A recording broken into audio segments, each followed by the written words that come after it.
मैं और मेरा दोस्त एक बार ड्राइव पे निकले थे और वो अचानक एक सिग्नल पे रुका। सिग्नल 120 सेकंड का था। अब उस समय के आसपास मेरा ब्रेकअप हुआ था, तो मैं एक दिल टूटा आशिक था। और दिल टूटे आशिकों की एक खासियत होती है, वो वक्त ढूंढते हैं यादों पे खर्च करने के लिए। वो 120 सेकंड मेरा वही वक्त था जो मैंने इस कदर खर्च किया है कि पहले 5 सेकंड ऐसे बीते कि मन कह रहा था उसके बारे में मत सोचना, क्योंकि इतनी मुश्किल से तो उसे भुलाने की कोशिश कर रहे हैं। फिर अगले 10 सेकंड मन ने ही कह दिया कि एक काम कर, सोच ले। वो क्या था ना कि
Help!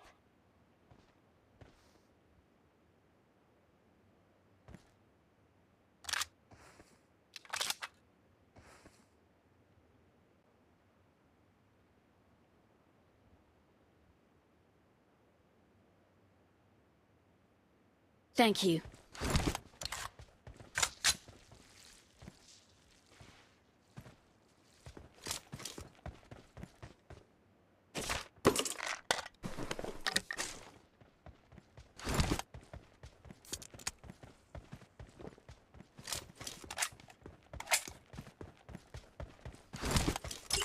सेकंड बिल्कुल पूरे रिलेशनशिप का एक रिवाइंड थे कि कैसे हमारी मुलाकात हुई, बातें शुरू हुई।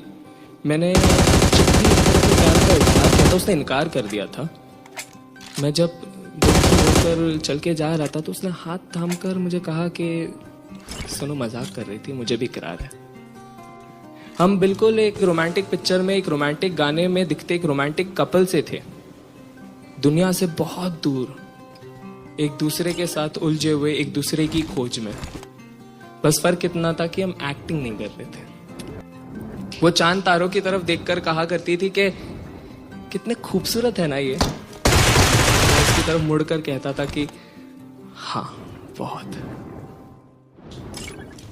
हम कभी डेट पे जाया करते थे तो वो बात करती थी इंडिपेंडेंसी की, पर जैसे ही बिल आता तो मेरे तरफ सरकाते हुए कहती, सुनो ना, पैम्पर मी।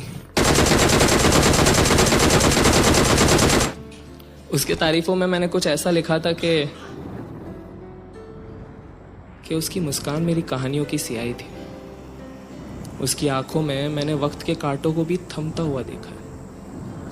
वैसे सुना था कि गंगा की पाकिज़गी भी जटाओं से बह के आती है।